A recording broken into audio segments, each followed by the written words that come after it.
Without objection. Madam President, I come to the floor today to talk about the significant uncertainty surrounding sequestration and its threat to our economy. The Congressional Budget Office has forecasted that the pending fiscal cliff facing this country, that is, the scheduled tax increases and across-the-board spending cuts that will result from the expiration of current tax policy and the enactment of sequestration, could lead to a recession. In fact, the Congressional Budget Office said recently that if the tax increases and sequestration occur at the end of this year, there would be a 1.3% economic contraction during the first quarter of 2013. Now, Madam President, that would argue, I believe, for extending the existing tax rates. I think the uncertainty associated with the tax rates perhaps expiring at the end of the year, or at least businesses not knowing what's going to happen, is creating a real problem and a real cloud out there in the economy. And I think it's really important that there be economic certainty for people in this country, particularly for investors, for our small businesses. And so it seems to me, at least, that getting those tax rates extended would be a really important part of the solution. Now, having said that, I also believe that we need tax reform for this country. We need comprehensive tax reform that will fuel economic growth. I think there is enormous potential for economic growth and job creation if, in fact, we could get to overhauling our tax code in this country, making it more simple, more fair, more clear, and obviously lowering the rates and broadening the tax base.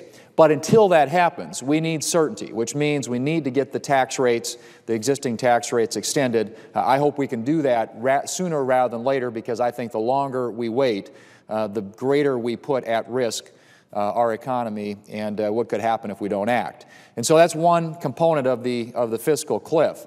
Obviously, there are other components to that, and under the Budget Control Act, the spending authority of most federal departments and agencies is going to be reduced on January 2nd of 2013 as a result of the sequestration.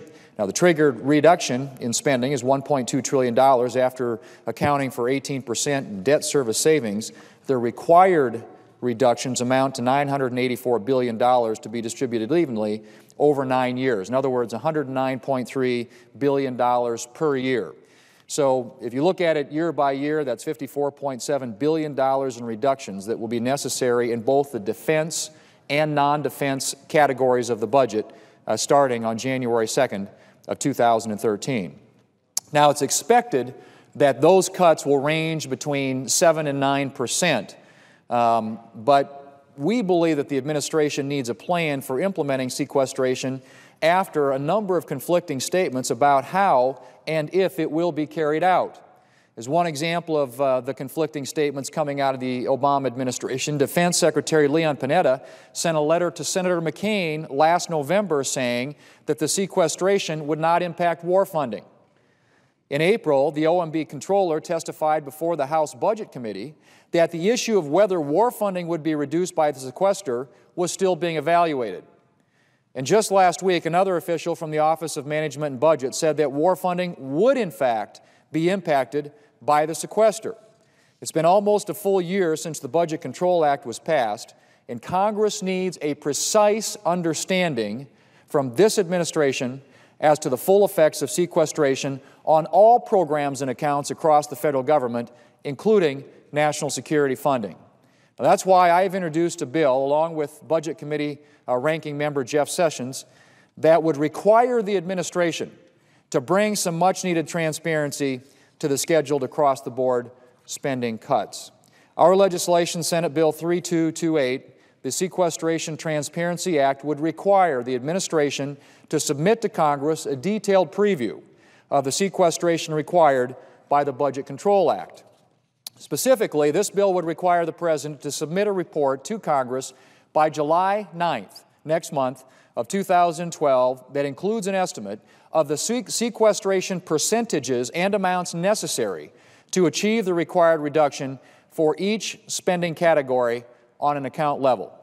The administration's report would also be required to include any other data and explanations that enhance the public's understanding of the sequester and actions to be taken under it. This report will assist Congress in its year-end legislative business, including fiscal year 2013 appropriations and addressing the deep and unbalanced defense budget cuts that are expected under sequestration, which are in addition in addition to the $487 billion in reductions that were carried out last August. Of course, we would not be in this situation, Madam President, had the Senate passed a serious budget over the last 3 years that addressed tax and entitlement reform. The Senate's failure to produce a budget year after year has left us with the Budget Control Act. Now, the Budget Control Act is the law of the land, and while I am certainly disappointed that the President and the Joint Select Committee on Deficit Reduction failed to reach an agreement to bring down our deficits in the long term, the cuts to national defense that are scheduled to go into effect are particularly troubling.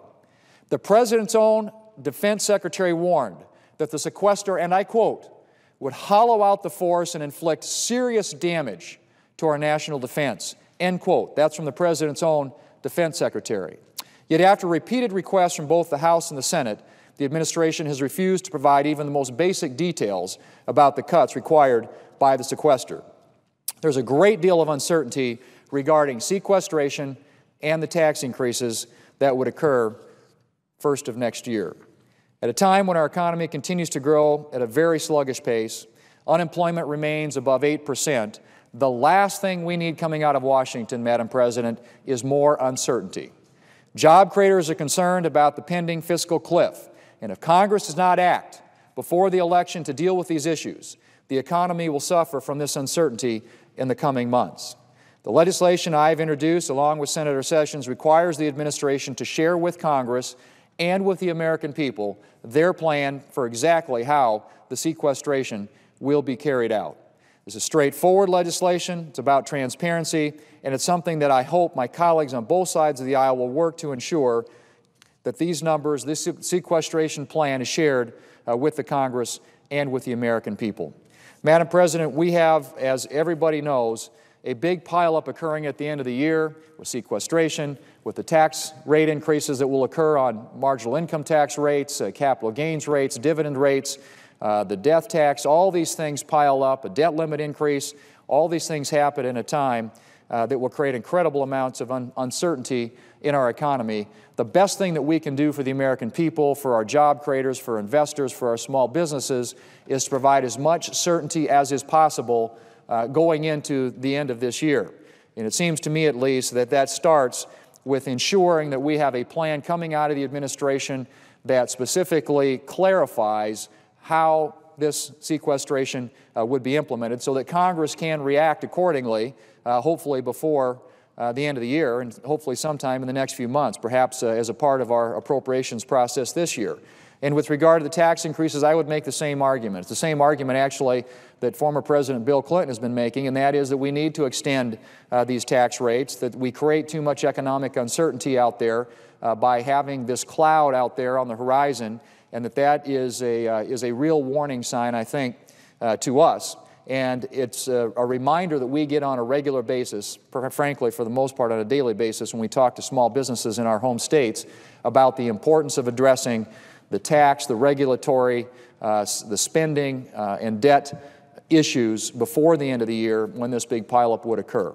And so I would argue and plead with my colleagues to work together on the sequestration issue to ensure that it doesn't have the devastating impacts on our national security budget, and that combined with the tax increases doesn't have the devastating impact on our economy that is being predicted by the Congressional Budget Office, which, as I said, has pointed out that if these things all happen at the end of the year, it could cost us 1.3% of economic growth, which, according to the President's own economic advisors, means about 1.3 million jobs for American workers. We already have chronic high unemployment now, 40 consecutive months of unemployment above 8%. We have a sluggish, anemic economy. The one thing that we shouldn't pile on top of that is all this uncertainty with regard to taxes, with regard to regulations, with regard to what's going to happen regarding sequestration at the end of the year.